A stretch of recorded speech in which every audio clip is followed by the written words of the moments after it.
부산진 믿음의 가족 여러분, 여호와를 경외하는 것이 지혜의 근본입니다. 오늘도 우리가 살아가는 삶 가운데 하나님을 경외하는 믿음과 신앙 가운데 살아가는 저희들의 삶이 되기를 소망합니다.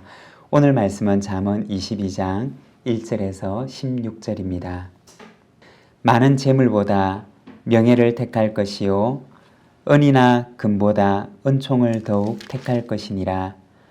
가난한 자와 부한 자가 함께 살거니와 그 모두를 지으신 이는 여호와시니라. 슬기로운 자는 재앙을 보면 숨어 피하여도 어리석은 자는 나가다가 해를 받느니라. 겸손과 여호와를 경외함의 보상은 재물과 영광과 생명이니라. 패역한 자의 길에는 가시와 올무가 있거니와 영혼을 지키는 자는 이를 멀리하느니라. 마땅히 행할 길을 아이에게 가르치라. 그리하면 늙어도 그것을 떠나지 아니하리라. 부자는 가난한 자를 주관하고 빚진 자는 체주의 종이 되느니라. 악을 뿌리는 자는 재앙을 거두리니 그 분노의 기세가 쇠하리라. 선한 눈을 가진 자는 복을 받으리니 이는 양식을 가난한 자에게 줌이니라. 거만한 자를 쫓아내면 다툼이 쉬고 싸움과 수욕이 그치느니라. 마음의 정결을 사모하는 자의 입술에는 덕이 있으므로 임금이 그의 친구가 되느니라. 여호와의 눈은 지식 있는 사람을 지키시나 사악한 사람의 말은 패하게 하시느니라. 게으른 자는 말하기를 사자가 밖에 있은즉 내가 나가면 거리에서 찢기겠다 하느니라. 음녀의 입은 깊은 함정이라. 여호와의 노를 당한 자는 거기 빠지리라. 아이의 마음에는 미련한 것이 얽혔으나 징계하는 채찍이 이를 멀리 쫓아내리라. 이익을 얻으려고 가난한 자를 학대하는 자와 부자에게 주는 자는 가난하여질 뿐이니라. 아멘. 오늘 우리가 잠언 22장 말씀을 함께 읽었습니다. 오늘 우리가 읽은 잠언 22장 이 앞부분은 이제 솔로몬의 잠언의 마지막 부분에 해당되는 말씀입니다. 특별히 오늘 우리가 읽은 이 말씀에서는 관계에 대해서 말씀을 하고 있습니다. 1절의 말씀입니다. 많은 재물보다 명예를 택할 것이요 은이나 금보다 은총을 더욱 택할 것이니라. 여기서 명예라고 하는 말은 이름 혹은 사람들의 평판을 의미하는 단어입니다. 그리고 은총이라고 하는 말은 친절한 행위 또는 특별한 사랑이라고 하는 의미를 가지고 있습니다. 오늘 우리가 읽었던 이 1절 말씀에 보면 많은 재물보다는 명예를 택하고 은이나 금보다는 은총을 택하는 삶을 살라고 이야기를 하고 있습니다. 이 말을 조금 다른 말로 바꿔 보자면 소유보다는 관계에 더 가치를 두는 삶을 살라고 하는 것입니다. 명예라고 하는 말은 그 사람에 대한 다른 사람의 평판을 이야기하는 것인데 사람들 사이의 관계 속에서 형성된 그 사람의 인격을 말하는 것입니다. 그가 어떠한 관계를 맺으며 살아가는가를 의미하는 것이 바로 여기에 나와 있는 명예라고 하는 말입니다. 그리고 은총이라고 하는 말은 내가 누군가에게 행한 친절하고 따뜻한 행위를 가리키는 말인데 다른 사람에 대한 나의 태도와 행동을 가리키는 말입니다. 만일에 재물과 명예가 있다면 그리고 그 중에 하나를 택하려고 한다면 그리고 금이나 은이 있고 그리고 친절한 행위인 은총이 있다면 그리고 이 가운데 어느 것 하나를 택하라고 한다면 소유를 택하는 것보다는 오히려 관계를 의미하는 명예와 은총을 택할 것을 이야기하는 것입니다. 소유보다 이 좋은 관계 그리고 이 아름다운 관계가 더 값진 것임을 이야기하는 것입니다. 우리가 관계라고 하는 것을 우리가 조금 가볍게 생각을 하기가 쉬운데, 이 관계라고 하는 것은 우리의 신앙과 우리의 영성을 가늠하는 가장 중요한 기준 가운데 하나입니다. 다른 말로 얘기를 하게 되면 우리가 맺어가는 그 관계가 곧 우리의 신앙이고 우리의 영성이라는 것입니다.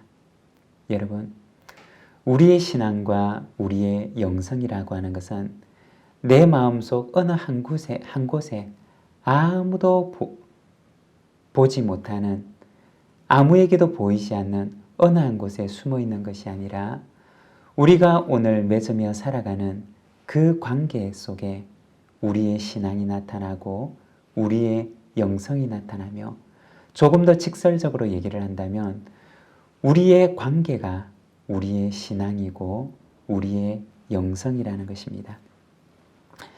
고린도전서 13장 13절의 말씀을 보면 주 예수 그리스도의 은혜와 하나님의 사랑과 성령의 교통하심이 너희 무리와 함께 있을지어다 라고 합니다. 이 고린도전서 13장 13절의 말씀은 우리가 예배 시간마다 예배가 마치고 난 뒤에 회중을 위한 기도의 기도문 가운데 하나입니다. 그런데 여기에 보면 사도 바울은 고린도 교회 성도들을 위하여 축도하며 기도하는데 세 가지가 고린도 교회 성도들에게 있기를 위하여 기도합니다. 먼저는 그리스도의 은혜, 그리고 하나님의 사랑, 그리고 성령의 교통하심입니다. 이 세 가지가 고린도 교회 성도들의 무리 가운데 언제나 함께 있기를 바울은 기도했던 것입니다. 그런데 여기에서 교통하심이라고 하는 단어는 헬라어 단어로 코이노니아라고 하는 단어로 되어 있는데 그 말의 의미는 사귐이라고 하는 뜻을 가지고 있습니다. 바울은 고린도 교회 성도들 가운데 성령 안에서 누리는 사귐이 언제나 그들과 함께 있기를 원했던 것입니다. 여러분, 우리가 고린도 교회의 모습을 잘 알지 않습니까? 그 안에 있었던 여러 가지 성령의 열매가 없는 다툼과 분쟁의 이야기들을 우리가 잘 알고 있지 않습니까? 바울은 고린도 교회 성도들을 위하여 기도하면서 바로 이 성령 안에서의 사귐을 위해서 기도했던 것입니다. 어떤 사귐일까요? 먼저는 하나님과의 사귐이고, 그리고 한 걸음 더 나아가서는 성도들 간의 사귐입니다. 이 사귐이 그들 가운데 언제나 함께 있기를 원했던 것입니다.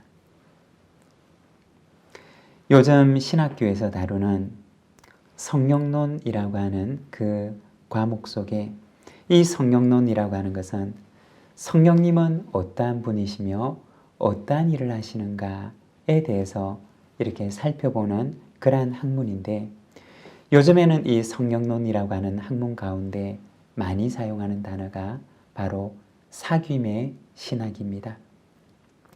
성령의 교통하심이라고 하는 말을 다른 말로 바꾸어 말하자면 바로 성령의 사귐인데, 성령님께서는 나와 너 사이에, 우리 사이에 존재하신다 라고 하는 말씀입니다.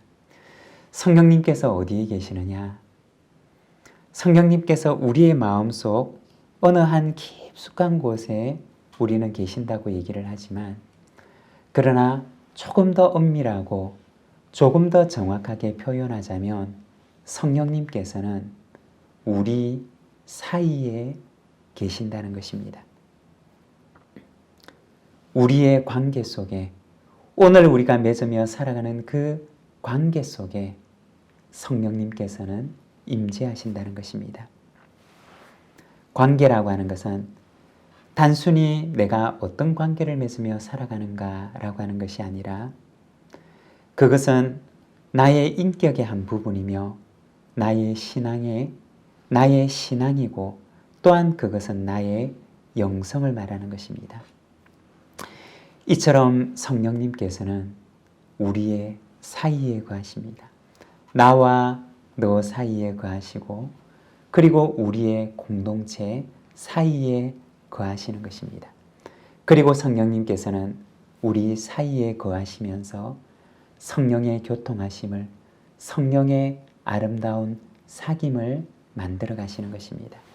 여러분, 저와 여러분 가운데 그리고 우리 믿음의 공동체 가운데 이와 같은 성령의 교통하심이, 성령의 사귐이 언제나 함께 하시기를 소망합니다. 2절의 말씀을 보면 가난한 자와 부한 자가 함께 살거니와 그 모두를 지으신 이는 여호와시니라고 말씀합니다. 여러분, 여기에도 보면 가난한 자와 부한 자가 함께 살아간다고 이야기를 합니다. 그리고 하나님께서 그들 모두를 지으셨다고 말씀을 합니다. 가난한 자와 부한 자가 함께 살아가는 바로 그들의 공존에 대해서 이야기를 하는 것입니다. 특별히 이 말씀은 서로를 향한 배려와 서로를 향한 존중에 대한 말씀입니다. 특별히 부한 사람에게 가난한 사람을 향한 배려와 존중과 돌봄을 부탁하시는 말씀입니다. 우리가 앞서 보았던 1절의 말씀에서는 소유보다는 관계의 가치를 두는 삶을 살아갈 것을 말씀하십니다.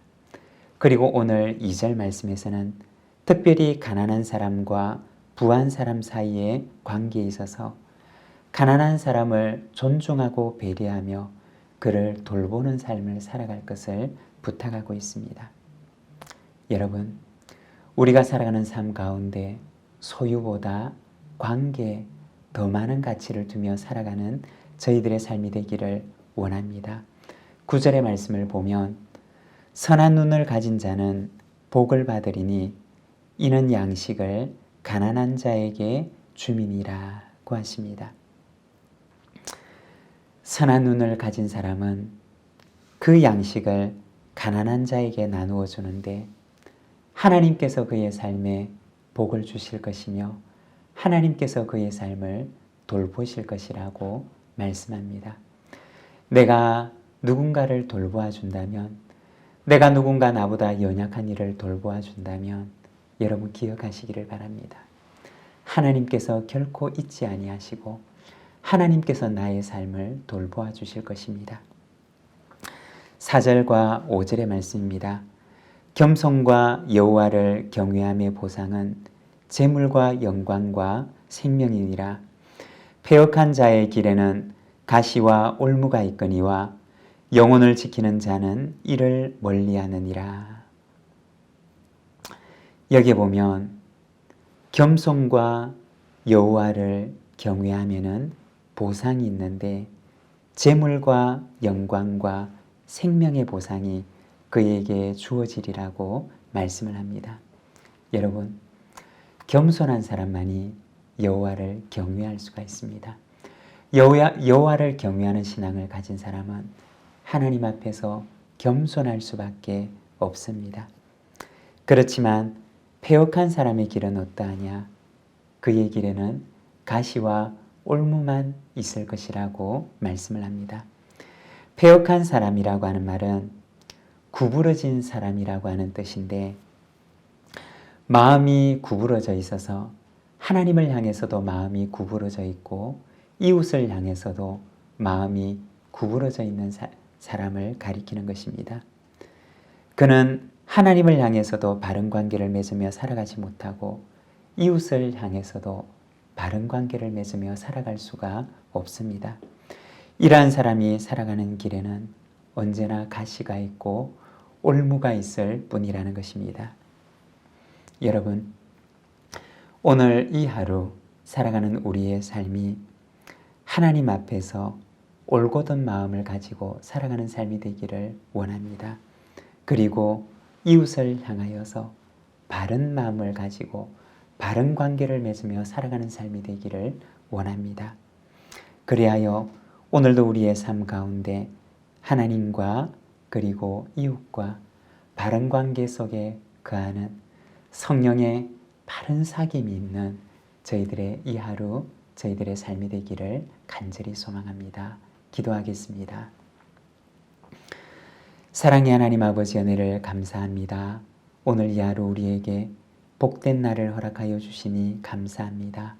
특별히 오늘은 우리가 잠언의 말씀을 통하여서 바른 관계 속에 거하는 삶에 대한 말씀을 우리가 바라봅니다.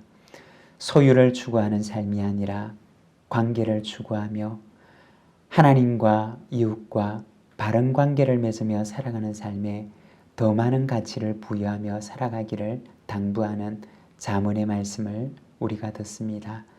사랑하는 하나님 아버지, 오늘 이 하루를 주님께 의탁하오니 주님, 우리 속에 하나님의 충만한 영을 허락해 주셔서 참으로 나의 이기심으로 살아가는 삶이 아니라 하나님 앞에서 그리고 이웃을 향하여서 온전하고 바른 관계를 맺으며 살아가는 저희들의 삶이 되도록 주님 인도하여 주시기를 원합니다. 아버지 하나님, 오늘 이 하루를 주께 의탁하며 특별히 주님의 은혜가 없이는 살아갈 수 없는 우리 믿음의 가족들이 있사오니 오늘도 찾아가 주시고 그의 삶을 돌아보시며 참으로 연약한 가운데 붙드시는 하나님의 그 크신 은혜를 오늘도 허락하여 주시옵소서. 예수님의 이름으로 기도드립니다. 아멘.